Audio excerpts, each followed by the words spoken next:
नमस्कार मित्रांनो, तू हिरे माझा मितवा या भागात आज आपण पाहणार आहोत. नमू इशूला विचारते काय झालं ग, आणि ती तर माझ्याकडे बघत सुद्धा नाही. हे सर्व त्या घमंडी मुलामुळे झाले आहे. नमू म्हणते, अगं इशू, त्या माणसाला एवढं नाव ठेवायची काय गरज आहे. इशू म्हणते, अहो ताई, त्या मुलाची लायकीच आहे ती.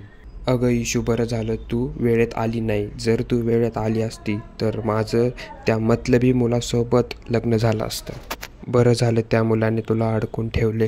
त्यावेळे नमू म्हणते, मी सुद्धा वाचले आणि आपलं घरसुद्धा वाचलं. नमू आणि इशू गणपती बाप्पाचं दर्शन करण्यासाठी निघतात.